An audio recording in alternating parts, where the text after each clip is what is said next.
Okay, welcome back. In this video, we will cover chapter number 12, the cardiovascular system, transport and supply. A quick introduction to the system.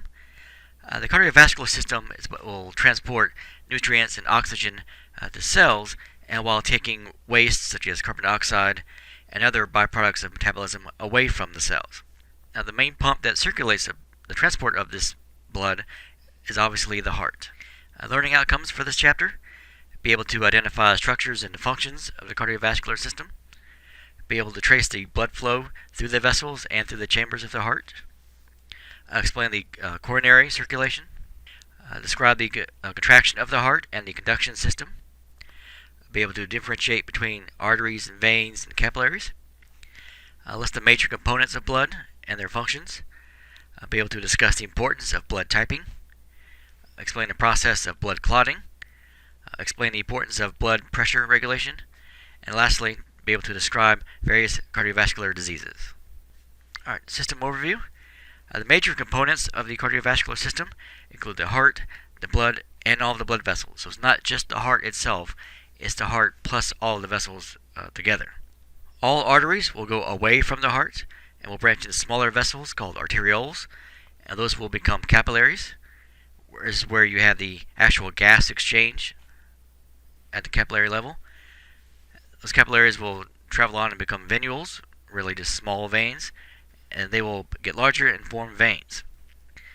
Now, most people, when they learn the information about the cardiovascular system, learn that arteries carry blood with oxygen and veins carry blood without oxygen, which is true except for one major exception: the pulmonary vessels.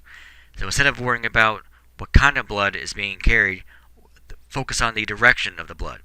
All arteries, without exception, carry blood away from the heart, so pulmonary arteries included.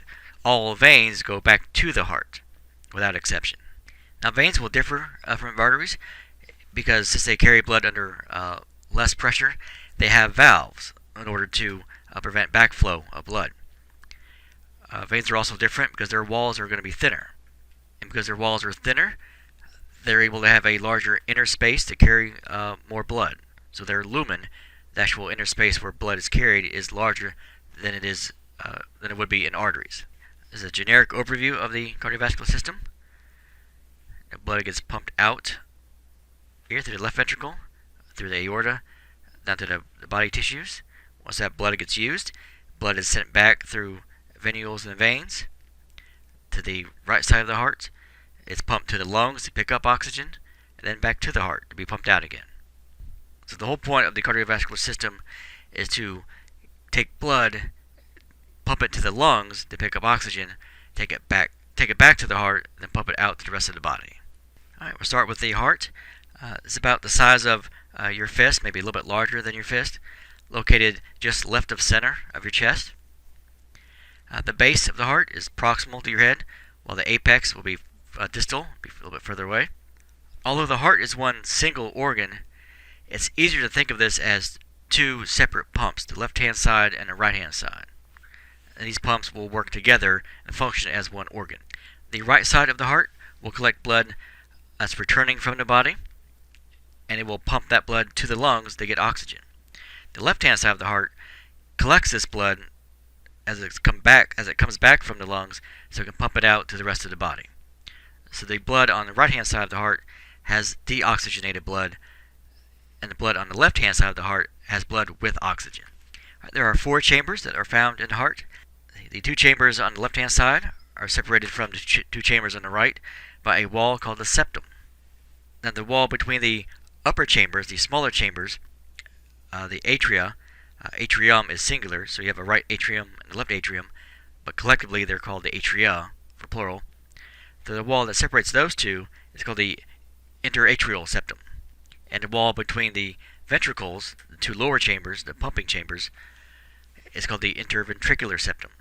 And the key thing to remember when you look at a picture like this, something that comes up fairly often in anatomy. When you're looking at images like this, it's based on the perspective of the patient, not you, the observer. All this may be the right-hand side of the picture that you're looking at. This is the patient's left-hand side. This is their left ventricle, their left atrium. the left pulmonary veins, and so on. So don't focus on where it is in the image. It's about the patient, not you, the observer. Or the top chambers, the atrium, the right atrium, left atrium.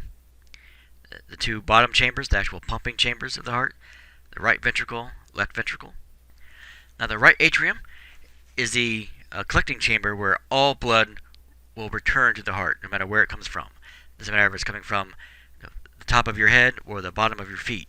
All blood will enter the heart through this chamber, and they'll return to the heart through one of two vessels, either the superior vena cava or inferior vena cava. So going back to this image, so blood returning back to the heart from, say, your chest and your neck and your head will come down here via the superior vena cava. Remember, superior means above. And the blood coming back to the heart from, say, your chest and then downward will enter the heart through the inferior vena cava. All this blood is dumped into the right atrium. Now the blood will travel from the right atrium through a one-way valve called the tricuspid valve, and so will go into the right ventricle. Once that right ventricle is filled with blood, the chamber will contract. The tricuspid valve is there to prevent backflow of blood. So as the right ventricle is contracting, it pumps blood through the pulmonary valve into the pulmonary arteries to go away from the heart to go to the lungs.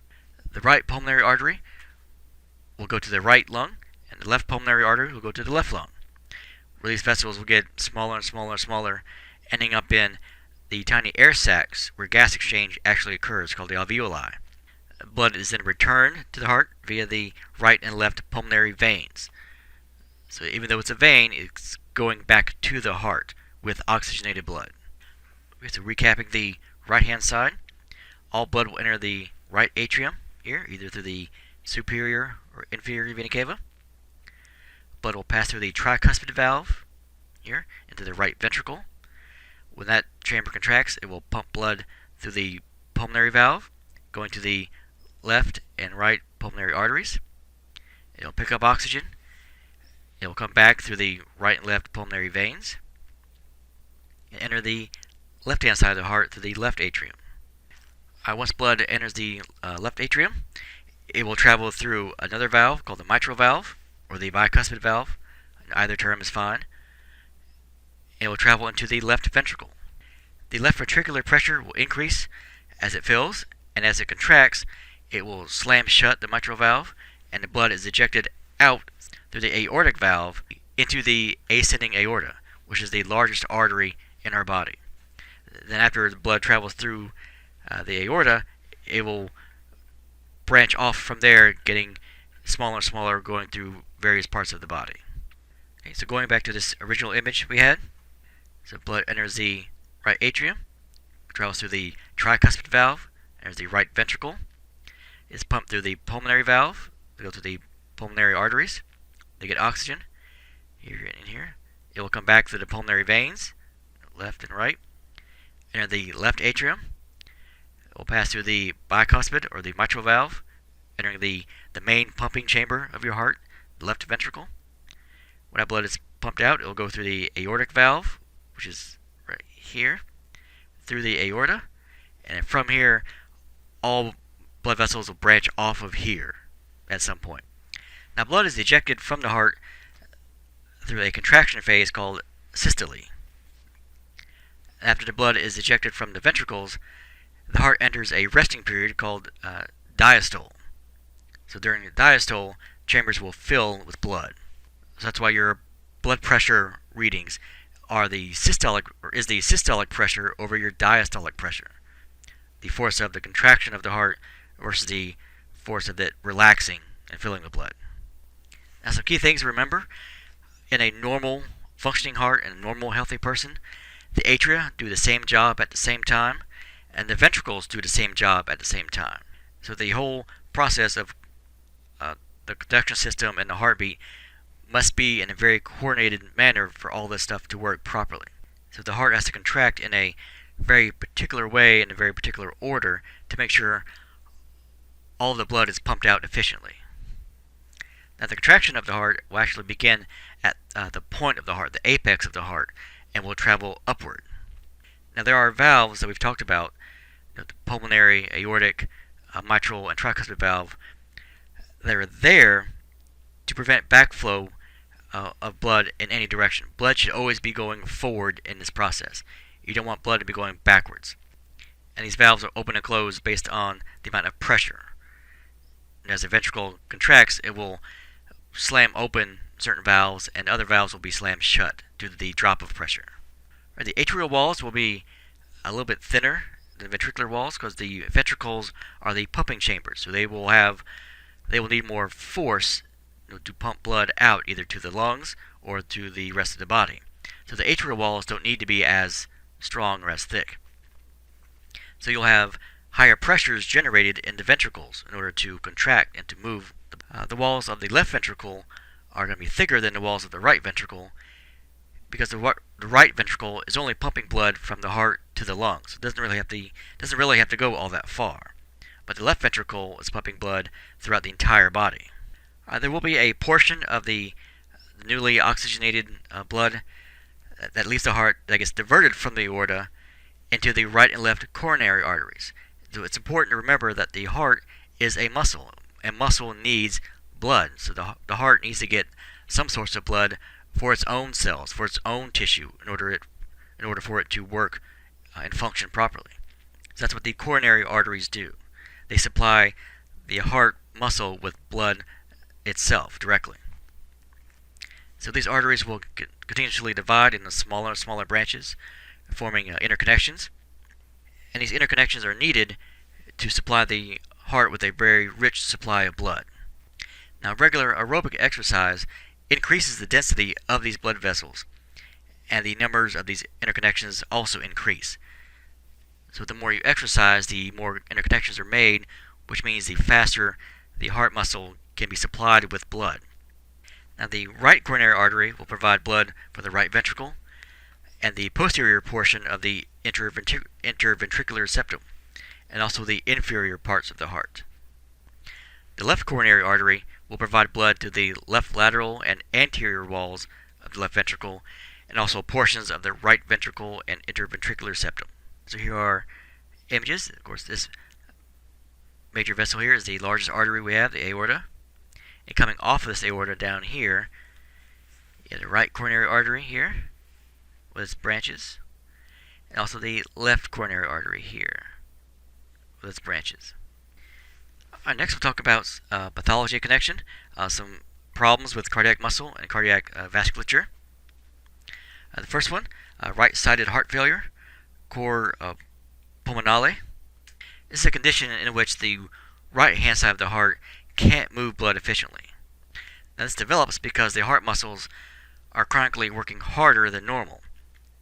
So the muscles on the right-hand side of the heart become too large, which means they can't pump blood effectively. So the heart has to work harder to catch up on the volume of blood that it needs. Now, the heart may also have to work harder in other cases, such as polycythemia, which is a thickened amount of blood due to the higher levels of red blood cells. Some other conditions, if you have constricted pulmonary vessels, this will cause the right-hand side of the heart to work harder than it should.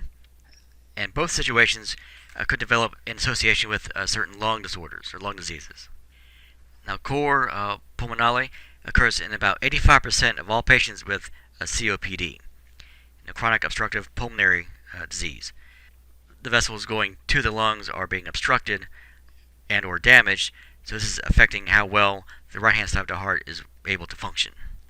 Some pathophysiology. The healthy left-hand side of the heart will continue to pump blood normally because it isn't affected, but the unhealthy right-hand side of the heart can't keep up because it is so inefficient. So what happens here is the blood will back up into the systemic veins. So this will cause an enlarged spleen, enlarged liver, swollen ankles, feet, hands, distended veins in the neck. Because the cardiovascular system is one continuous system. If blood isn't going forward, it has to go somewhere. So that means it's going to go backwards. So that means it could be cause swelling in the lungs or in other organs such as the liver and the spleen, or in the feet and ankles and so on. So the blood has to go somewhere. See, heart failure, this is formally called congestive heart failure. This is a general condition where the heart can't move blood efficiently, and this can affect either the left or the right hand side. Now, the pumping action of the heart can't overcome the resistance in the blood vessels. So what happens here is the blood will back up into the veins. So the increased pressure in the veins allows fluid to leak from the vessels into tissues. Possible causes here involve damage to the muscle after a heart attack, which results in inefficient pumping of the muscle itself. All right, again, in right-sided heart failure, the left side is pumping normally, as it should, but the right side has become so inefficient it can't keep up. So the blood will back up into the systemic veins, which will cause fluid to leak into the body's tissues. So this will lead to an enlarged liver, an enlarged spleen.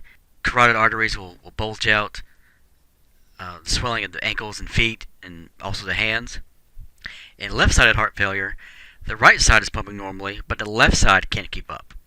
So the blood will back up into the pulmonary veins into the lungs. So the fluid will leak out into the vessels and into the lung tissue, resulting in pulmonary edema or swelling. Now, symptoms of this could be shortness of breath, a wet-sounding cough, and hypoxia. The heart failure can be treated with medications, including agents that will increase rate and the force of heart contraction, and also diuretics that will rid your body of excess fluid.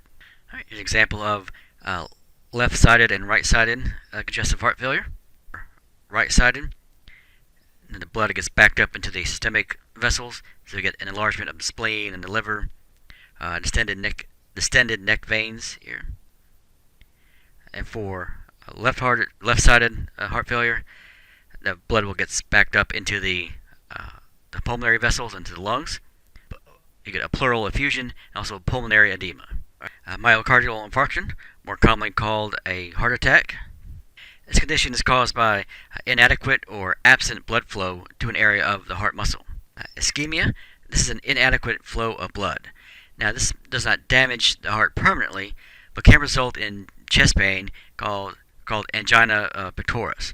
Angina means pain, and pectoris is reference to the pectoral muscle. Now, this can be treated with nitroglycerin, which will dilate the coronary blood vessels to improve blood flow. Now, an infarct is tissue damage and death that results from a completely blocked blood flow. So a myocardial infarction is actually the tissue damage and death, the infarction of myocardial tissue, the actual heart muscle itself. Now, this could result from a blood clot in coronary blood vessels, coronary thrombosis, and this can cause permanent damage to the heart if tissue death occurs because the cardiac muscle can't repair itself. And once the tissue is permanently damaged, it doesn't get any better. Once it's damaged, it's damaged. Some signs and symptoms of a MI: chest pains or heaviness in the chest, radiating pain down the left shoulder, the arm, neck, and jaw, nausea, heartburn, generalized weakness. Also, you'll have dizziness or anxiety, a clammy, sweaty feeling, and also the shortness of breath. Now, getting prompt medical treatment and diagnosis can be difficult because some patients experience little or no pain at all. It's called a silent myocardial infarction or silent MI. Now, some patients, especially women, exhibit non-traditional signs and symptoms like jaw pain. So you may not associate that right away with a heart issue. Now, patients may misattribute symptoms to other medical conditions, indigestion, heartburn, pulled muscles. You may not immediately think of a heart attack. If a heart attack is suspected, it's important that you call 911 immediately and also take aspirin. Aspirin is a mild anticoagulant, which will help keep the blood flow around the heart, which will minimize damage. See, medical diagnosis may include measurement of various enzymes and proteins found in the blood, certain substances that are released in the bloodstream when cardiac muscles die. So those are good indicators that there has been an infarction somewhere. Some measurements that are used to diagnose: CKMB is a special kind of creatine kinase that's found within the heart muscle cells. This enzyme can be detected in blood within 2 to 6 hours after an MI. LDH, lactate dehydrogenase. This will increase in blood approximately 12 hours after a heart attack. Troponin 1 and 2. This will increase in blood approximately 5 to 6 hours after an MI.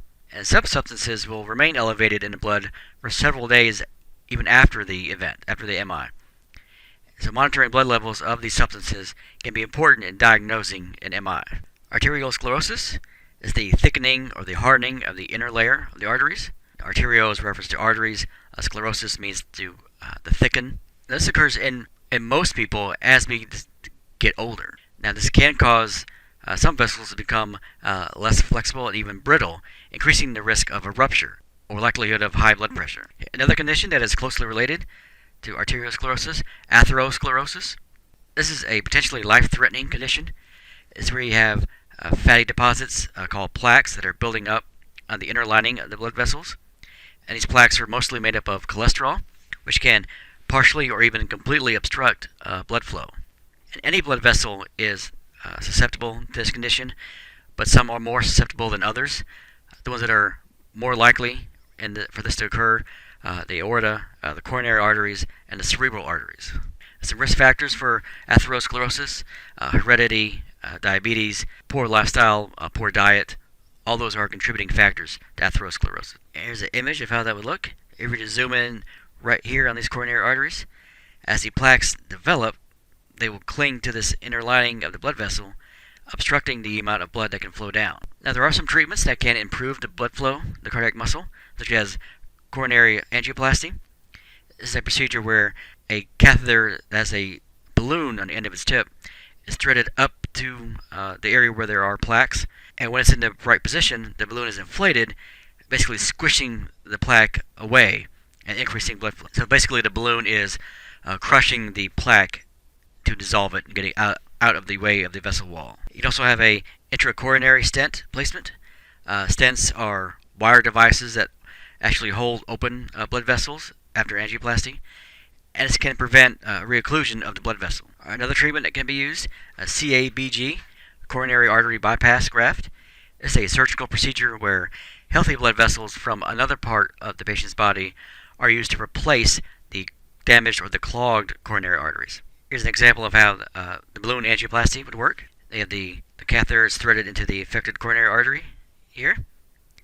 The balloon is put in position here, right around where the plaques are. The balloon is inflated. They're pushing the plaques against the vessel walls to flatten them out. Then the balloon is deflated, and the catheter is removed, and the blood flow should improve.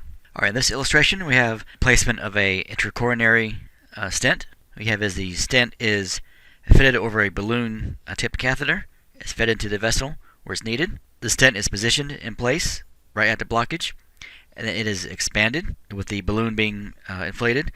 The balloon is deflated and then removed, and then the stent will stay in place, holding open the obstructed area. Now, cardiac muscle is what's called autorhythmic, which means it can contract without nerve impulses or hormones telling it to contract. Now, uncontrolled individual contractions would not be efficient, so there has to be specialized cardiac cells that create and distribute the electrical current that causes a controlled and direct contraction of the heart. So nodal cells, or your pacemaker cells, are specialized cells that not only create the electrical impulse, but create impulses at a regular interval. So these nodal cells are connected with each other and to a connecting network all throughout the heart. Now, nodal cells are divided into two groups, the sinoatrial node and the atrioventricular node. The SA node, or sinoatrial node, this is your body's natural pacemaker. It's located in the wall of the right atrium, right near the entrance of the superior vena cava. This will generate electrical impulse at approximately 70 to 80 impulses per minute. The AV node, or atrioventricular node, is located right where the atria and the ventricles meet. That's why it's called an AV node.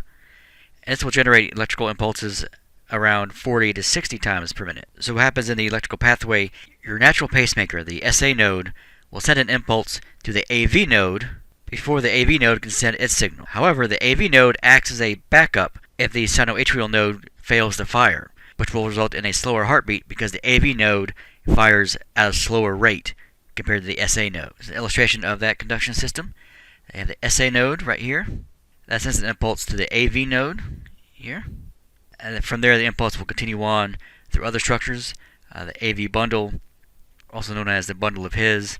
The bundle branches, left and right. Those will further break down into what are called Purkinje fibers. So all this is done in a very coordinated manner. Now, of course, the heart rate is not always 70 to 80 beats per minute. While the SA node sets the heart rate at rest, other factors can change your heart rate, such as the autonomic nervous system, whether it be parasympathetic or sympathetic nervous system. All of these have direct connections to the SA node and the AV node, as well as your heart wall. So, for example, the sympathetic division can release neurotransmitters that increase heart rate and also the force of contraction. So whenever you're in a stressful situation where you need epinephrine, you need your heart to beat faster and with more force. This is why your heart races after you're in an emergency situation. And the opposite of that, the parasympathetic division can release neurotransmitters via the vagus nerve to decrease pulse and to decrease the rate or the force of contraction. Also, body temperature, hormones, ions, all can alter your heart rate. Of course, epinephrine, which is a key component of the sympathetic nervous system, is what will cause your heart to race, not only in force, but also in rate. Now, a fever can increase the heart rate due to the increased metabolic rate. The altered levels of sodium or potassium or calcium can also alter the heart activity. Low levels of potassium can lead to a weak heartbeat, while high calcium levels can prolong heart muscle contractions to the point where the heart can stop beating. Other factors, age, sex, exercise can all impact the heart rate. The normal female heart rate is between 72 to 80 beats per minute, while for males, the normal rate is between 64 and 72 beats per minute. And the movement of these electrical impulses in the heart muscle are done by specialized conducting cells. So once the electrical impulse is generated at your pacemaker, the SA node, that impulse will travel to the AV node. There will be a slight delay there, allowing the atria to fill with blood before the contraction moves forward. Once that charge hits the AV node, it travels through the AV bundle, also called the bundle of His. The impulse will travel down the right and left bundle branches in the interventricular septum, and these branches will spread across the inner surface of both ventricles. And the impulse will go into what are called Purkinje fibers that carry the impulse to contractile muscle cells of the ventricle. And the contraction will begin at the apex of the heart and act as a wave of contractions smoothly up the ventricle, squeezing out all the blood possible. Here's an illustration of a pretty standard ECG tracing. And these little bumps and these spikes and these valleys all mean something very particular. And knowing how they should look can give you an indication of what's going wrong when you're looking at an EKG. Alright, this first initial bump here is called the P wave. Now the P wave will correspond to the contraction of the atria. Alright, the next combination of valleys and spikes is called QRS. That's this region here. This will correspond to the ventricles contracting. The next little hill after that is called the T wave. Now this represents the preparations for the next set of complexes. So basically the ventricles becoming repolarized. Alright, now move on to a pathology connection. Talk about electrical disturbances, in particular arrhythmias. Now arrhythmias or dysrhythmias, these are heartbeats with an abnormal rhythm, often due to some abnormality within the heart's electrical conducting system. There are many different types of dysrhythmias.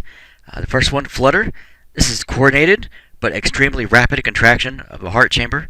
Now flutters can reach 300 contractions per minute. Fibrillation, a rapid uncoordinated contraction of cardiac muscle cells. Heart block is a condition where electrical signaling between the atria and ventricles is delayed or sometimes is completely blocked off. So the results are the atria and the ventricles are contracting out of sync with one another.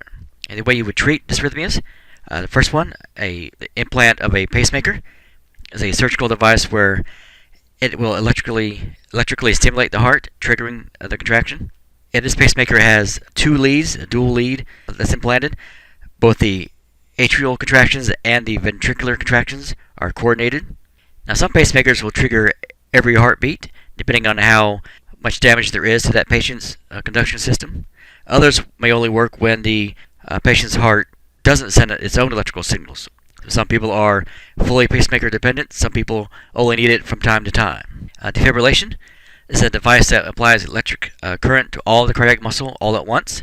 In the cases of a life-threatening arrhythmia, this can be used to basically jumpstart the heart back to normal rhythm. These are basically the paddles that you put on the apex of the heart and on the sternum of the patient. And so when the yell's clear, and then you hit the power, and then their chest will extend forward as it gets filled with this electrical impulse. And the point of this isn't to start the heart. The point is to stop the heart so it can reset and go back to a normal rhythm. Here's an illustration of a standard pacemaker implant right here, just below the collarbone or subclavian region here. It'll be connected to the heart through various leads here. Sometimes they're up by the collarbone, sometimes they're in the lower abdomen. Okay, now we'll move on to our next major topic for this chapter in the cardiovascular system. We'll talk about blood. Now, blood is a fluid form of connective tissue, and the amount of blood that you have will depend on your overall body size and your sex. Normally, you should have about 4 to 6 liters of blood, and it will equal roughly 9% of your overall total body weight. And the blood has 3 main functions: transportation, regulation, and protection. Blood will transport oxygen from the lungs and nutrients from the digestive system and fat cells, and then hormones from endocrine glands to approximately 75 trillion cells in the body. On the way back to the heart, the blood will transport carbon dioxide and other waste products to the kidneys, lungs, and other organs for removal. The blood also plays a key role in maintaining the variety of different levels within the body. So you can maintain a homeostasis, monitoring pH levels, electrolyte levels, and so on. Also helps to regulate body temperature by absorbing heat generated by skeletal muscles and spreading it throughout the rest of the body, or by releasing it through the skin so it can cool down. Now, the blood can either take in or give up more fluid in order to help regulate the fluid balance within the body. The blood also helps us protect us from invasion and infection from pathogens and their toxins. And there are specialized white blood cells and special proteins called antibodies that help to prevent infection. Now, the major components of blood are the liquid part and the solid part. The liquid part is called the plasma, and the solid part are the cells, or also known as the formed elements. The plasma is a yellowish, straw-colored liquid that's about 55% of the blood's volume. And of that plasma, 90% of that is water, and the other 10% includes salts and oxygen, hormones, nutrients, and other regulatory substances. Now, plasma proteins are an important group of dissolved substances that include albumin, which helps in monitoring the amount of water within the blood. Another plasma protein, fibrinogen, is a substance that is needed for blood clotting. Another plasma protein are the globulins. These include antibodies, which will help provide for immunity and will fight infections. Some of the formed elements, these are all the cells that you'll find within the blood, such as the red blood cells, for example, or erythrocytes. The prefix eryth is Latin for red. These are literally red cells. You also have the multiple forms of the white blood cells, or also known as leukocytes. And white blood cells include basophils, eosinophils, lymphocytes, monocytes, and neutrophils. And the last kind of formed elements you'll find in the blood are the platelets, also known as thrombocytes. Here's the overall composition of blood. If you were to take a blood sample here, place it in this vial, and spin it through a centrifuge, the formed elements, because they are solid, the solid cells would sink down to the bottom, and then the plasma, which is liquid, would be the top layer. And of course, this chart has it broken down the plasma versus formed elements, and what's found in those layers and what their major functions are, such as the plasma proteins, the various white blood cells, the red blood cells, platelets. We'll start with the red blood cells. Now, the red blood cells are created by red bone marrow, erythropoiesis. And this has to happen because mature red blood cells do not have a nucleus, so they can't divide on their own. When they are immature, they do, but as they get older, they lose organelles, they lose the nucleus. They have a shape very similar to a donut that's filled in. It is flat and round and biconcave. It caves in on both sides of the cell. And the red blood cells have 2 main functions. To aid with the iron-containing red pigment called hemoglobin, and also to transport oxygen. And on a lesser scale, to help transport carbon dioxide from cells to the lungs so it can be exhaled out. Their chief function is to carry oxygen to cells. The leukocytes, these are the guardians from invasion and infection. There are several types divided into 2 main categories. Each originate from different areas. The first group, the polymorphonuclear granulocytes. These will originate from the red bone marrow. Then you have the mononuclear granulocytes that originate from lymphoid and myeloid tissue. Here they all are on one image. These are all under the umbrella of leukocytes. These are all white blood cells. The granulocytes here, neutrophils, eosinophils, basophils. And then the agranulocytes are the monocytes and lymphocytes. First we'll talk about the polymorphonuclear granulocytes, the neutrophils, eosinophils, and basophils. And they're called granulocytes because their cytoplasm looks very grainy, like bits of sand. That's why they're called granulocytes. And the other two types, the two other white blood cells that fall into agranulocytes, don't have that appearance. They don't have those granules within their cytoplasm. But these first three that we'll talk about do have that feature. Alright, we start with the neutrophils. These are the most aggressive in cases where bacteria attempt to destroy some of your tissue. They have a key role in phagocytosis. This is a process in which neutrophils will surround and then ingest a foreign invader, and by doing so it will destroy that invader. These neutrophils will hunt it down, surround it, engulf it, and then destroy it because of some of the digestive enzymes that are found in lysosomes. Okay, as an infection occurs, the body will produce higher than normal amounts of neutrophils. So a high neutrophil count indicates that there's an infection somewhere in your body. Eosinophils, these are used to combat parasitic infections and a variety of different irritants that can lead to allergies. Basophils, these are believed to be involved with allergic reactions and inflammation. They secrete a chemical called heparin, which is an anticoagulant. And they also release histamines. So if you have allergies to ragweed or pollen or grasses, it's because of these cells, these basophils. It's also the reason why you take antihistamines, to neutralize the effect of these basophils.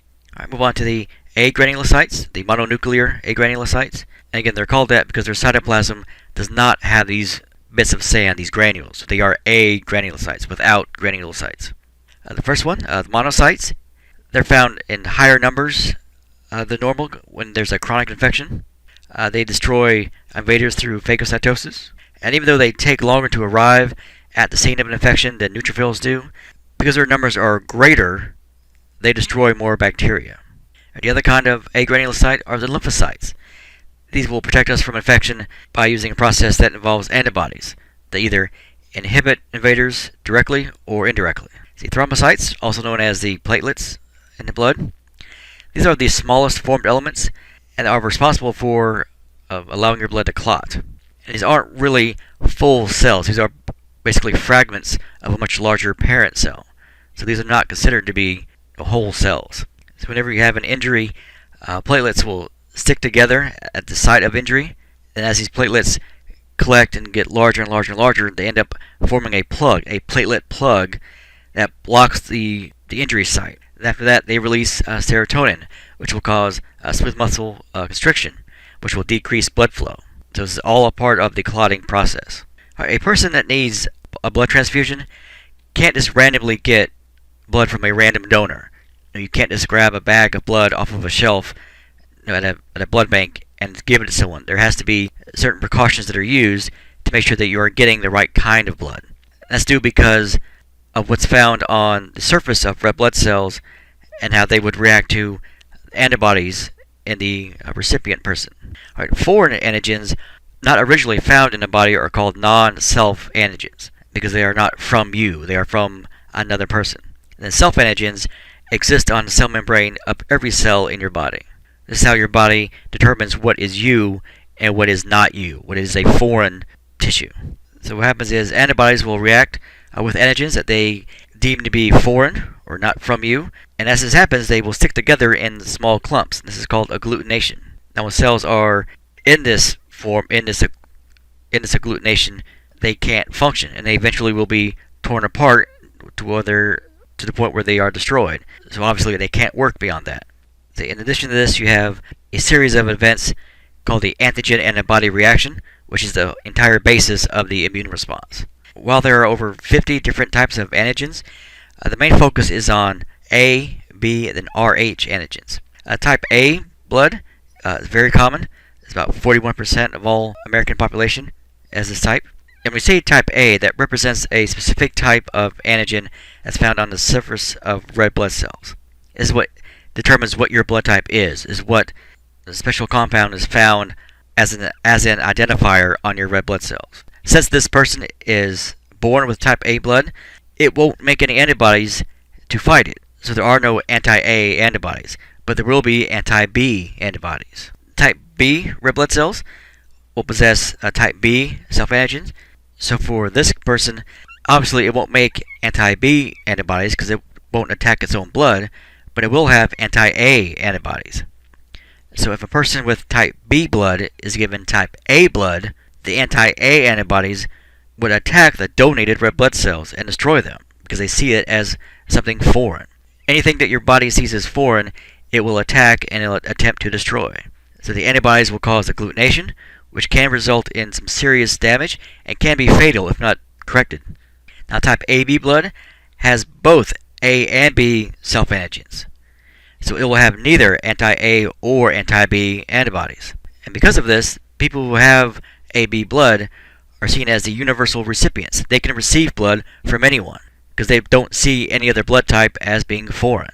For people with type O blood, their red blood cells contain no A or B antigens, but its plasma will contain both anti-A and anti-B antibodies. So people who are type O are called the universal donors because they can give blood to anyone because there's no conflict with anyone that they could potentially give blood to.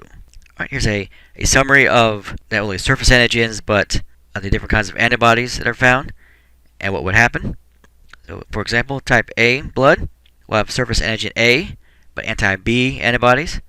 Type B blood, surface antigen B on the red blood cells and anti-A antibodies.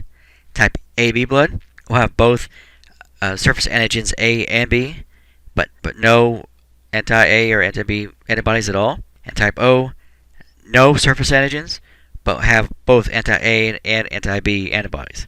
So here, this is a summary of what's in this graphic up here.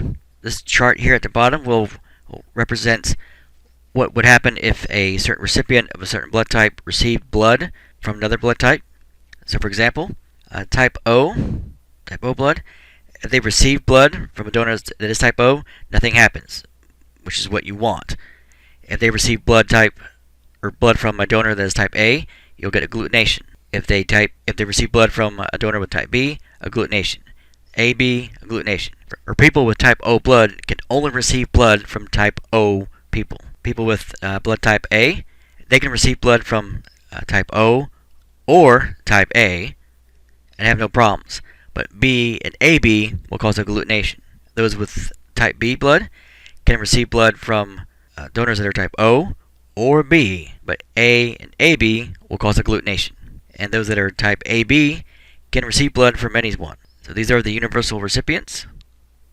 And then type O blood is a universal donor. They can give to anybody. Now, there are special blood antigens that were first found in the blood of the rhesus monkey.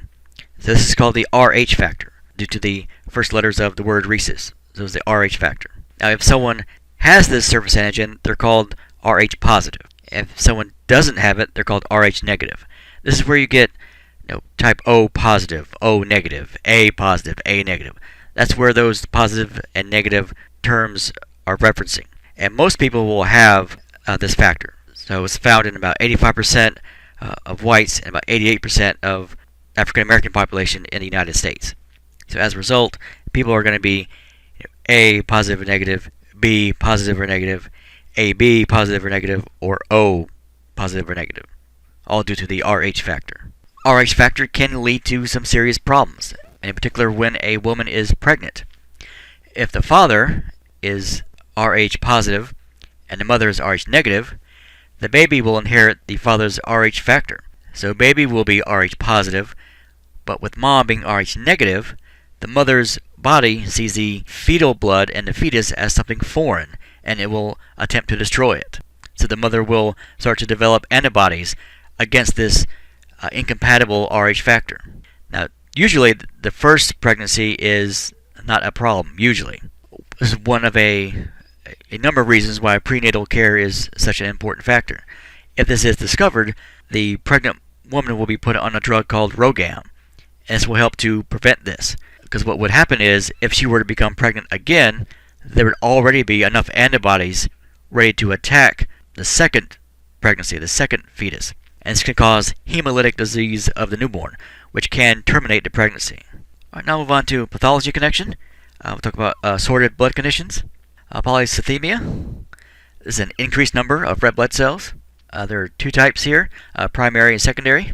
Secondary polycythemia is a chronic low levels of oxygen will cause the body to produce more erythrocytes to transport more oxygen. Remember, the function of red blood cells is to transport oxygen.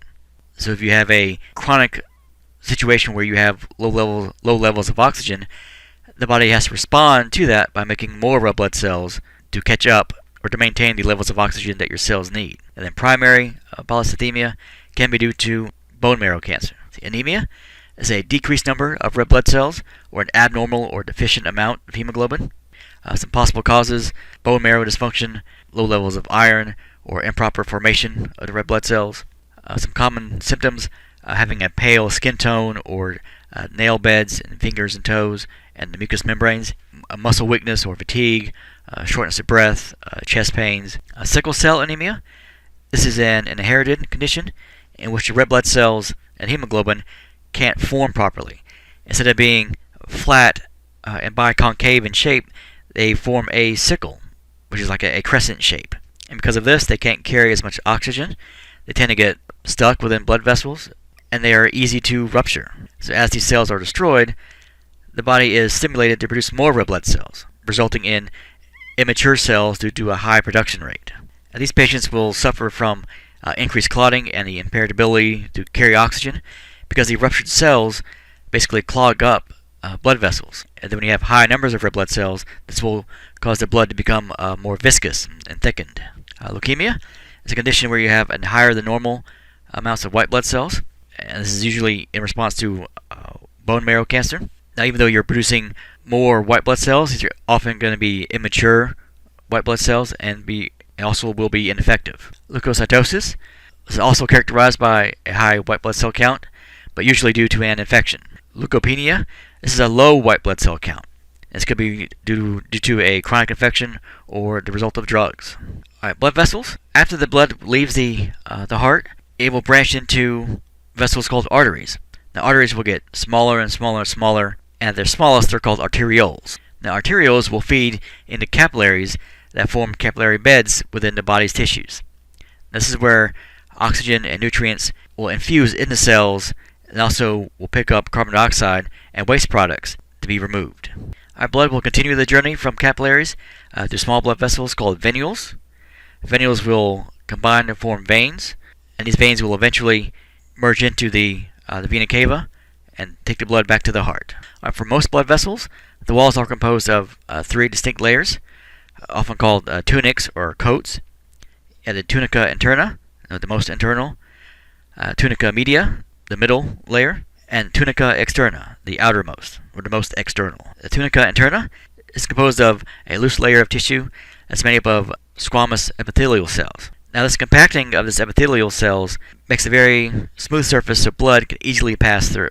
The tunica media is a thicker middle layer. It's composed mainly of smooth muscle and elastic tissue and collagen. By contracting and relaxing these muscles, this layer actually controls the diameter of the vessel to meet certain needs of a body or of the body at any given time. Now, sometimes you need a vessel to be larger to allow more blood flow. Sometimes you need a vessel to be smaller to slow down blood flow. It is the sympathetic nervous system that determines the body's need and whether or not the blood vessel needs to constrict or dilate. If it constricts, it will have a smaller diameter, which will increase blood pressure. And if it dilates, it will have a larger diameter, which will lower blood pressure. And both of these will play a role with controlling the amount of blood supply going through that vessel. At the outermost layer, the tunica externa, this is composed of mostly fibrous tissue, and its job is to provide vessel support and protection. Here are the arteries and veins side by side, and the different layers of the vessels. So the tunica externa, near the outermost layer, the media, the middle tunic or the middle coat, and then the tunica interna, the innermost layer. They have arteries that will branch into smaller vessels called arterioles, which will join and form capillaries. They'll lead on to small veins or venules, then onto regular veins. And here are images of some major arteries and some major veins. and the name will indicate where it's found. Deep femoral artery, found near the femur, left and right subclavian, underneath the collarbone, and so on. Now, the differences in the structures of these blood vessels will vary depending on their job. Now, arteries will carry blood under much higher pressure, so they need to be much stronger compared to veins, because veins carry blood under very low pressure. So for arteries, they will have a much thicker wall, so they're able to handle blood moving under such higher pressure. And veins, because they don't carry blood under high pressure, don't have a need for a thicker wall like this. And the larger arteries will contain complete sheets of elastic tissue called elastic laminae that will help the vessel expand and it can recoil back to normal as blood is pumped under such high pressure. See, another difference structurally between arteries and veins, the lumen, or the actual inner space where the blood is contained, in veins is larger, because since they don't have a need for the thicker wall, they make up for it by having a much larger lumen. And the arteries, because they have that thick middle wall, the space left to carry blood, it will be smaller, so their lumen is smaller. Veins will also have valves to prevent backflow of blood. Because the blood is under such low pressure in veins, it's very easy for that to pool if it's not helped back to the heart. So valves help prevent the backflow of blood. So this is where you need physical activities such as the contracting of skeletal muscles. Skeletal muscles will basically squeeze the blood in the veins back to the heart, or milk the blood back to the heart. If you don't do this, say if you're standing at attention, and if you don't move for too long, blood will pool in your feet and in your lower legs, and if that's the case, the blood will be getting to your brain, and then you'll pass out. So even slight skeletal movements will help push the blood back to the heart to go through the cardiac cycle again. Alright, now move on to capillaries. These only have one layer, the tunica interna, which has a diameter of only 0.008 millimeters, 0.008 of a millimeter. So this is slightly larger than the diameter of one red blood cell. And because you have such a small space, this allows for easy movement of oxygen and nutrients through the wall, while carbon dioxide and waste can move back into the blood to be removed. Now, each cell will require approximately 250 milliliters of oxygen, while producing 200 milliliters of carbon dioxide every minute while the body is at rest. The capillary beds are composed of two different types of blood vessels. You have the vascular shunt, which is the main road connecting arteriole to venule. Then you have what are called the true capillaries. These are what will make up actual exchanges within tissue cells. True capillaries are considered the on and off ramps going to and from the vascular shunts. And just before you get to the capillaries, you'll find precapillary sphincters that are composed of smooth muscle.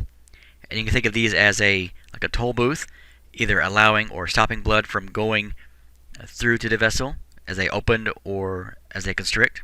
Blood that is allowed through will travel through the true capillaries and into the cells. Otherwise, the blood is redirected toward the vascular shunt. For example, the image here on top, the precapillary sphincters here are open, so blood is allowed to flow through, then onto the postcapillary venule. If the precapillary sphincters are closed, they will not go through the capillary beds, but travel directly through the vascular shunt. Now, the cardiovascular system is a closed and pressurized system. So if a break or a leak in the system can't be stopped, you are going to lose an awful lot of blood. Now, there are some substances that are in the blood that help to plug these leaks, plug these breaks. And this process is called hemostasis, the actual stoppage of blood. It's done through a series of events. The process of hemostasis is the clotting process. Now, when the inner wall of a blood vessel gets damaged, the underlying collagen fibers become exposed. And as the platelets are floating by it within the blood, they stick to the damaged ends of these collagen fibers. And these platelets will attach to each other and get larger and larger and larger, and creates what's called a platelet plug. Now, these platelets will secrete serotonin, which will cause the blood vessels to spasm, basically constricting to lessen the amount of blood that could be lost. So within about 15 seconds, the blood clotting or coagulation will begin. So with the help of calcium and 11 different plasma proteins, a chain reaction will start. One of those clotting proteins, prothrombin, is produced by the liver with the help of vitamin K, and it gets converted into thrombin. Thrombin will transform fibrinogen, which is a plasma protein dissolved in the blood, into a solid hair-like fiber called fibrin. Very tough, very strong, very sticky fiber. Now this fibrin will form almost like a fishing net or like a spider's web that will patch at the site of the injury, snagging more and more blood vessels as they float by. So within 3 to 6 minutes, a clot is created.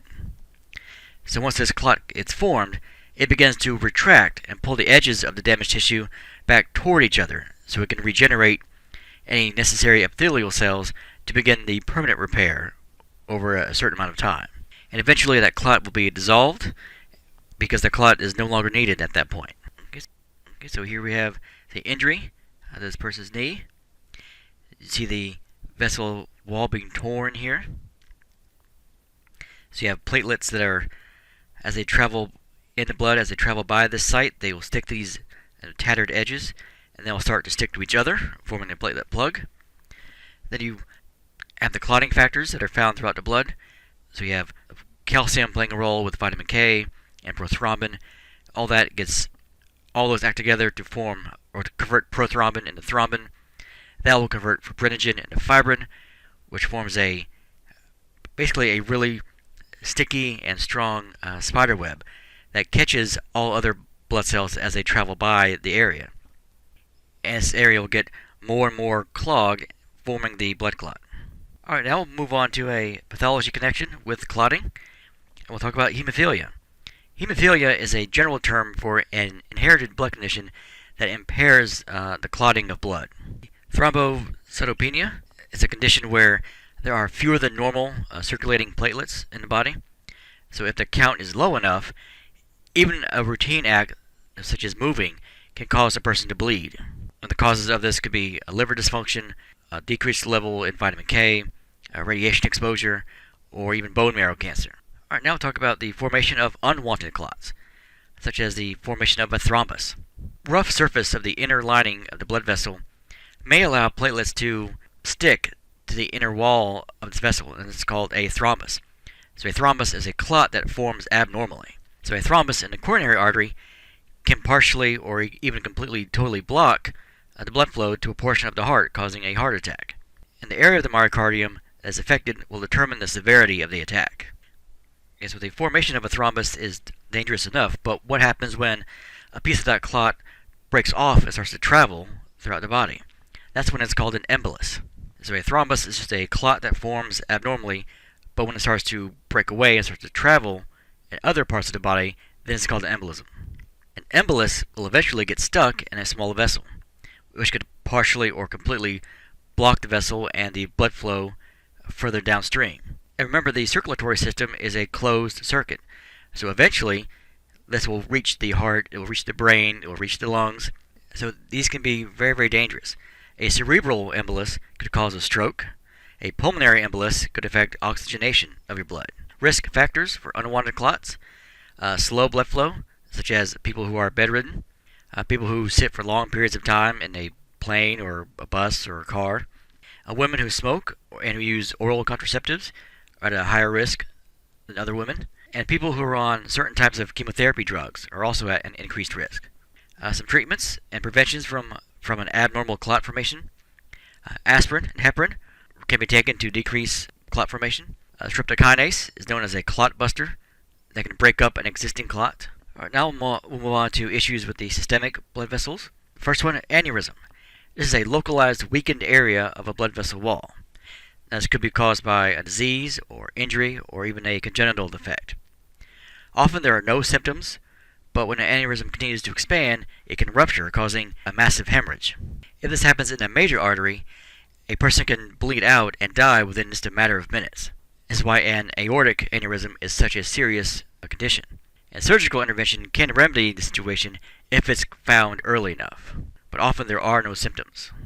PVD, peripheral vascular disease, is characterized by plaques that are built up in the arteries of the legs. These plaques will interfere with blood flow to the legs, which can cause leg cramping with exertion.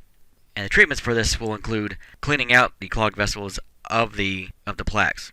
See peripheral ischemia and gangrene.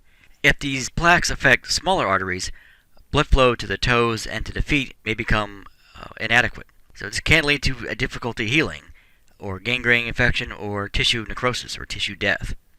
So at this point, surgical amputation of the affected area may be necessary. If the tissue is already dead, it can't be fixed. Your best bet is just to eliminate it so it doesn't impact other tissue that's living. Alright, now we'll move into some common diseases of the cardiovascular system.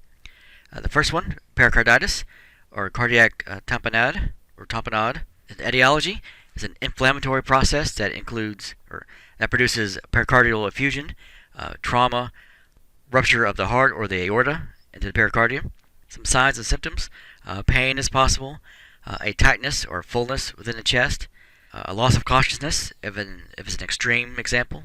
Some diagnostic tests: patient exam, personal history, radiological studies, and for treatments, medical treatments such as removal of the offending fluid if there's no rapid improvement. The endocarditis, the etiology here, inflammatory process or an infection. Some signs and symptoms: anorexia, back pain, fevers, murmurs, night sweats, weight loss. Diagnostic tests would include an echocardiogram, and treatment would be antibiotics. This is the inflammation of the endocardium, the innermost lining of the heart. See, heart failure, formerly called congestive heart failure. This can be right or left-sided. The etiology: pulmonary hypertension, high blood pressure, polycythemia, increased workload on the heart, myocardial infarction, vascular disease, a variety of cardiac infections. All these can lead to right or left-hand sided heart failure. Signs and symptoms: they will differ depending on what side of the heart is impacted. For the right-hand side heart failure, you have peripheral edema, you have enlarged spleen, enlarged liver, some distended veins in the neck. If it's the left-hand side heart failure, you'll have pulmonary edema, and you have a shortness of breath. Some diagnostic tests: patient history, physical exams, radiological studies. Some treatments: you want to treat the causative condition. You may want to treat with oxygen or certain medications to improve heart function, diuretics, and decreasing the workload on the heart. Murmur, etiology for these: this is a result of blood leaking backward due to a faulty heart valve or a narrowed valve opening. Remember, blood should always be going forward throughout the circuit. When blood goes backwards, that's when you develop a murmur. Some signs and symptoms: abnormal sound in the blood flow of the heart. Diagnostic test: auscultation, and of course with ultrasonic confirmation. And treatments: a correction of the condition that is creating the abnormal murmur. Many murmurs are not that big a deal. They just need to be monitored over time. But some murmurs can be a very serious problem and they need to be dealt with. Prolapse, in particular with a valve. Etiology: this is due to various connective tissue disorders and sometimes coronary artery disease. Some signs and symptoms: this could be possibly asymptomatic. May have a murmur, there may be fatigue, palpitations, dyspnea, an increased chance for clot development. Diagnostic tests for prolapse of a valve: auscultation, echocardiograph, radiologic studies, cardiac catheterizations, and stress testing. For treatments, medications, and possible valve reconstruction or valve replacement if it's a severe case. Stenosis within a valve. Etiology here could be due to a genetic origin or just through the normal aging process or through rheumatic fever. Some signs and symptoms: murmurs, possible fatigue, chest pain, pulmonary edema, syncope. See some diagnostic tests: auscultation, cardiac catheterizations, echocardiograms, radiologic studies, stress tests. Some treatments for this: a possible valve replacement or even some medications.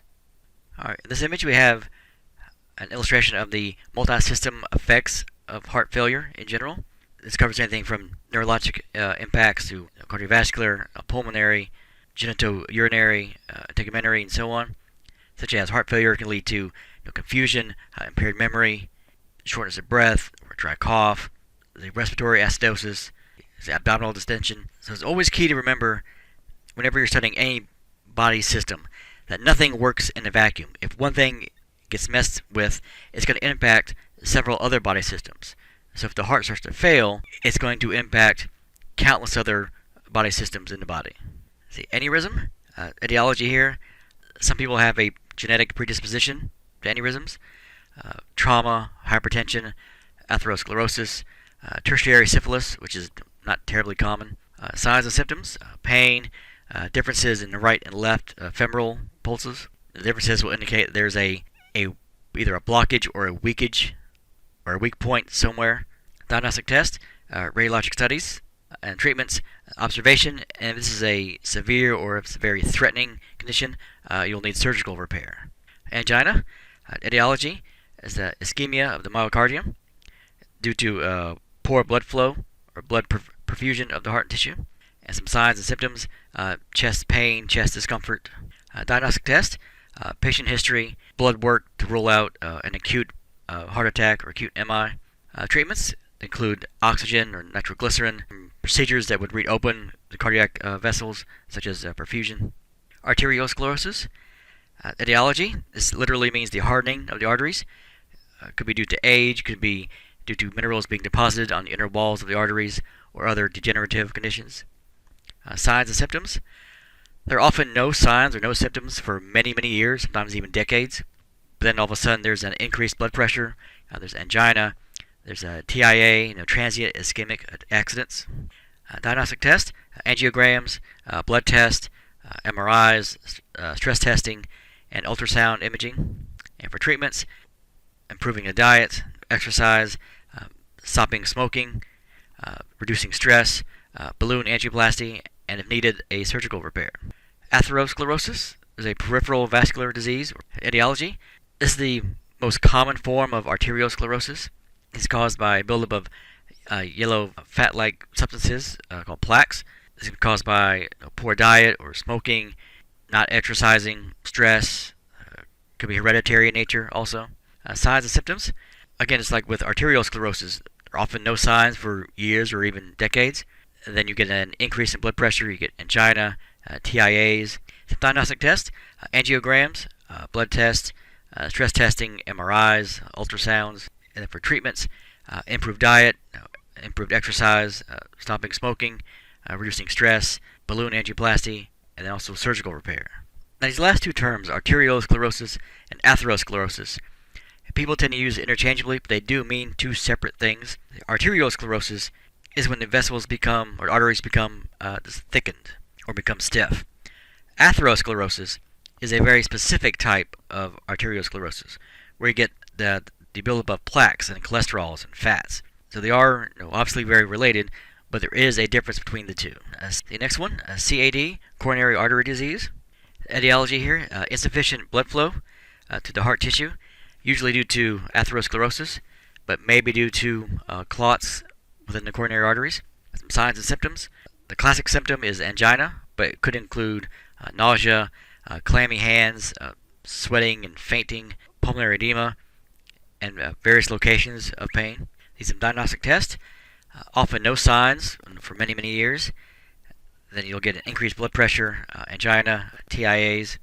Treatments for CAD is like the other heart conditions we talked about, reducing stress, improving your diet, exercise, stopping smoking, balloon angioplasty, and surgical repair if needed. The embolism, or a traveling blood clot. The etiology, thrombophlebitis, venous stasis, inflammation, smoking, hypercoagulation disorders, some contraceptives, varicose veins, foreign particles, tumors, traumas, and even pregnancy can lead to the development of embolisms. Some signs and symptoms. This will depend on the location and the size and the number of emboli that are involved. And for the diagnostic testing, a perfusion scan would be used. Treatments for embolism, a clot-busting medication, preventative measures that could include anticoagulant medications, physical activity, treating the thrombophlebitis directly, stopping smoking, and the surgical removal. Next one, high blood pressure or hypertension. Etiology could be due to a diet that's high in fat or high in salt. Age, the older you get, the risk gets higher and higher. Smoking, stress, heredity, and the decreasing flexibility of the blood vessel. Some signs and symptoms. Often it's not noticed until after you have a heart attack or after you have a stroke, but can be easily determined with a blood pressure cuff. The increased mass of the left ventricle usually is a sign of hypertension. And there's a ringing in your ears, That's usually a sign of hypertension.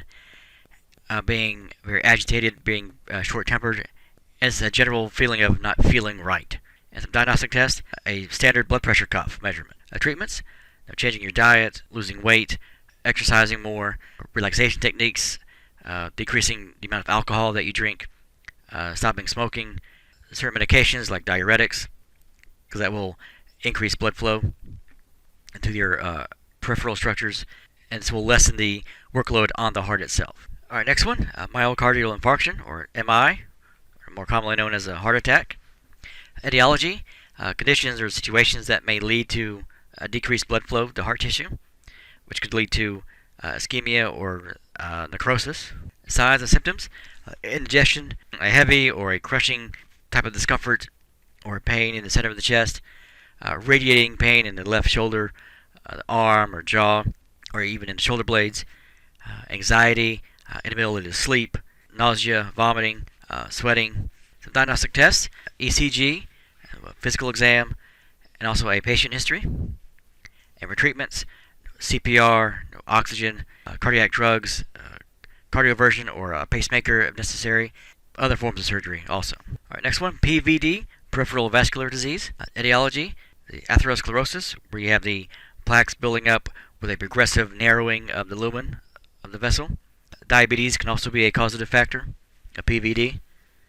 Some signs and symptoms, cramping, pain, decreased blood flow to the affected areas, a decreased ability to heal properly, being very sensitive to cold temperatures, developing gangrene, and developing necrosis. Some diagnostic tests, a patient's history, physical exam, vascular studies. Treatments for PVD, you want to treat the underlying cause, which could mean surgical intervention, such as cleaning out the plaques that are causing the obstruction, or inserting a graft on the healthy artery. Varicose veins, etiology, these are swollen and distended blood veins, normally found superficially in the legs, but can also be found in the rectal area also. That's what a hemorrhoid is, technically. It can be caused by excessive blood pressure.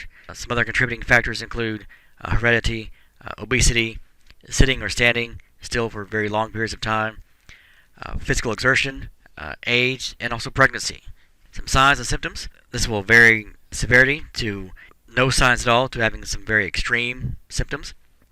So this may include night cramps, a dull aching pain, pain in the feet, ankles, itching, pain, fatigue, bleeding from hemorrhoids. Diagnostic tests, say physical examination. Treatments will include weight loss, physical movement to prevent the venous stasis, such as daily walking, support hose, and elevation of legs, surgery, laser usage, sclerotherapy, which include saline injections, stool softeners, and surgery if needed for hemorrhoids also. Bradycardia, etiology, this is caused by heart damage or an increased vagal stimulation, certain drugs, and in some cases it may be idiopathic, where there's no known cause to the bradycardia. Signs and symptoms, bradycardia is a slower than normal heart rate, so usually less than 60 beats per minute, or less than 50 beats per minute during sleep, and being very lethargic. Diagnostic test, the standard ECG, and a treatment would include the surgical implanting of a pacemaker. Fibrillation, whether it be atrial or ventricular fibrillation, AFib or VFib, as some people commonly call this. Etiology here, an acute MI, imbalances with your electrolytes, hypertrophy, and electrical shock. Signs and symptoms, if it's a ventricular fibrillation, there'll be a decrease in blood flow. Could be a collapse with possible impending cardiac arrest. And if it's atrial fibrillation, there'll be palpitations. Diagnostic test, ECG for both AFib and VFib.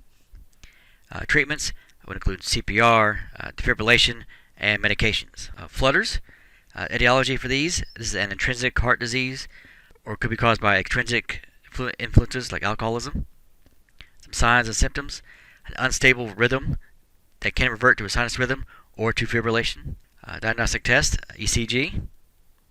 And for treatments, this would include either cardioversion or medications. The heart block, etiology for this could be caused by scar tissue in the heart muscle that will affect the smooth flow of the electrical impulse throughout the heart muscle. Signs and symptoms, irregular beats, palpitations, slower pulse. Diagnostic test, ECG. And for treatments, especially in a severe case, you would need a pacemaker. The palpitations, etiology, structural abnormalities, irritation or inflammation, or even trauma to the heart tissue. Drugs, stress, various diseases of other body systems could lead to palpitations. Signs and symptoms, an irregular or an abnormal heart rhythm. Diagnostic test that's used, ECG. And for treatments, you will need to correct the causative agents of the palpitation or by using medications also. The premature contraction or extrasystole. Etiology, in healthy people may be due to caffeine or nicotine or stress. It's often common in patients with underlying heart disease. Some signs and symptoms, irregular rhythm. The way you would check for this would be an ECG. And for the treatments, you need to eliminate the causative agent, such as stopping smoking, lowering your caffeine intake, and so on. The tachycardia, etiology here. The initial response to a decrease in oxygen in tissues could be caused by a result of stress or physical demands. Could be caused by heart disease. Could be congenital or could be idiopathic. So tachycardia is a rapid heart rate. So tachy means rapid or very fast. So some signs and symptoms: a more rapid than normal heart rate, usually more than 100 beats per minute, in the absence of stimulation or exercise. So even when you are just sitting still in a chair, your heart may just start to race 100 beats per minute, like it would if you were exercising, but you are sitting still. The diagnostic test, ECG. Some treatments, medications. Certain types may respond to carotid massage, cardioversion, and also vagal maneuvers. The anemia. Etiology for anemia could include cancers or radiation or chemotherapy that alters the bone marrow, or having too little amino acids, or folic acid, or iron, or vitamins B6 or B12. Also be caused by the production of defective red blood cells, or having an excessive blood loss. Some common signs and symptoms of anemia: fatigue, muscle weakness, hypoxia, shortness of breath, palpitations, angina. And the first one listed here, pallor, is an unhealthy pale appearance. These are diagnostic tests for anemia: blood tests, personal history, physical exam. Some treatments: you will treat the condition that's creating the anemia, stopping the bleeding, replacing the red blood cells, fixing any dietary deficiencies. Erythrocytopenia, etiology, this is a decrease in red blood cell production, or an increase in red blood cell lysis or rupturing. Can be caused by hemorrhaging, dietary insufficiencies, Hodgkin's disease, multiple myeloma, leukemia, or lupus, or Addison's, having a subacute endocarditis pregnancy, and also drugs. Signs and symptoms: a decreased number of blood cells for a given volume of blood. In a normal healthy person, there should be a set percentage of red blood cells in a normal blood sample. It should be around 45% of a sample. So when that number is too high or too low, that indicates that something is wrong. So other signs: headaches, fatigue, shortness of breath, pallor, and this can be something that is life-threatening. Some diagnostic tests: blood tests, obviously. The treatments: you need to treat the causative agent, medications, and if need be, a blood transfusion. Erythrocytosis, etiology here: polycythemia, either vera or secondary. Could be caused by severe diarrhea, or pulmonary fibrosis, or dehydration, acute poisoning, high altitude living, and certain drugs, such as gentamicin. Some signs and symptoms: an increased number of red blood cells for a given volume of blood, say having a reddened skin tone, having a increase in blood pressure, increased cardiac workload, having bloodshot eyes, having a increased risk of clots. These are diagnostic tests: patient history, blood test, physical exam, as in radiological studies. And treatments will be obviously to treat and correct the causative condition. Hemophilia, etiology here: this is an inherited bleeding disorder, but although 1/3 of these cases exhibit no familial history of hemophilia, but it is an inherited trait. Signs and symptoms: bleeding episodes, often into joint and muscle areas. Pain accompanies these bleeding episodes. Internal bleeding is always a possibility. Diagnostic tests: blood tests to measure for clotting factors. Treatments: infusions of clotting factor to replace the ones that just aren't there or not being made properly. The development of synthetic clotting factors is also a consideration. Hyperlipidemia, etiology here, is an increasing problem in which there's an excessive amount of fatty substances in the blood, including triglycerides, cholesterol, and fatty acids. You're having a higher number of lipids in your blood that should normally be there. Some signs and symptoms: having high levels of your LDL, the low density lipoproteins. This is the bad cholesterol. And then having lower than expected levels of your HDL, or high density lipoproteins. Having fat deposits in arteries, hypertension, and also coronary artery disease. Some diagnostic tests: blood work, patient history, physical exam. And for treatments, changes in diet, increasing your activity levels, reducing stress, taking statin medications, and also niacin. Leukemia, etiology, could be possibly due to inherited factors, could be caused by radiation, could also be caused by viral causes. Some signs and symptoms: headaches, sore throat, fevers, fatigue, swollen lymph nodes, bleeding of the GI tract or the mucosal membranes of the mouth, bone and joint pain, enlarged lymph nodes or spleen or liver, repeat infections, and also anemia. Diagnostic test: physical exam, blood work to check for counts for your white blood cells, and also radiological exams. For treatments: chemotherapy, bone marrow transplant if necessary. Leukocytopenia, etiology, is caused by a viral infection or chronic infections, or a bone marrow depression, diabetes or alcoholism, acute leukemia, chemotherapy treatments, radiation treatments. Some signs here: having a lower than normal white blood cell count for a given volume of blood, and also having a decreased immunity. Diagnostic test: blood tests to check for white blood cell counts. And for treatments, treating the causative agent, and also some medications. Leukocytosis, etiology here, caused by infections or leukemia, malignancy, especially in the GI tract or in the bone or in the liver, hemorrhaging, traumas, tissue necrosis, certain drugs, certain toxins. Some signs and symptoms: having an increase in number of white blood cells or a given volume of blood. Some diagnostic tests: blood tests, obviously they check for the counts for the white blood cells. And for treatments, treating the causative agent. Polycythemia, etiology here, is a primary result of myeloid leukemia, often secondary to chronic hypoxia, high altitude living, congestive congenital heart disease, could be a result of liver cancer or renal disease. All right, some signs and symptoms: having a higher than normal number of circulating red blood cells in relation to a normal blood volume, but this shouldn't be confused with having an increased red blood cell concentration due to decrease in plasma volume, such as in a burn patient. So you're not talking about concentration, you're talking about actual numbers of red blood cells in relation to a normal sample. Some diagnostic tests: blood tests, bone marrow biopsies also. And for treatments, the elimination of the causative agent.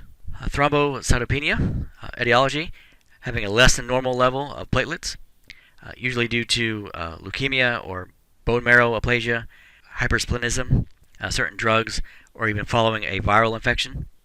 Some signs and symptoms: spontaneous bleeding into tissue, including the GI tract or the urinary tract. Diagnostic tests: blood tests, patient history. For treatments, treating the causative agent, and if necessary, transfusions for platelets. All right, we'll end this chapter with our pharmacology corner. Some treatments for myocardial infarction, or MI. The first one, nitroglycerin. This will dilate the coronary arteries to increase the blood flow to the cardiac muscle. Thrombolytics. These are used to dissolve any clots that are obstructing blood flow. Anticoagulants. This will prevent future clot formation, such as heparin or Coumadin. Oxygen. This will decrease the workload of the heart. And some surgical interventions that could be used for treatments: balloon catheterization and CABG, coronary artery bypass grafts. Some blood pressure medications. These are used to decrease the blood pressure. They could work in several different ways, and some possible mechanisms of these drugs include decreasing the blood volume, such as diuretics. You could vasodilate the peripheral vessels, such as ACE inhibitors. And ACE inhibitors are angiotensin converting enzyme inhibitors, slowing down the heart rate itself by using beta blockers or calcium channel blockers. Drugs that will help lower cholesterol. By decreasing your levels of cholesterol, you will decrease and prevent the clogging of blood vessels. Some examples of this include Zocor and Lipitor. Medications for treatment of shock. Shock is characterized by extremely low blood pressure and can interfere with tissue perfusion. Some medications for shock. These are used to stimulate the heart to increase the rate and the force of the contractions, such as dopamine and epinephrine. If the blood loss is contributing to the low blood pressure, then blood replacement or an IV fluids will be needed. Alright, that brings us to the end of Chapter 12, the cardiovascular system. We will continue our video series with Chapter number 13.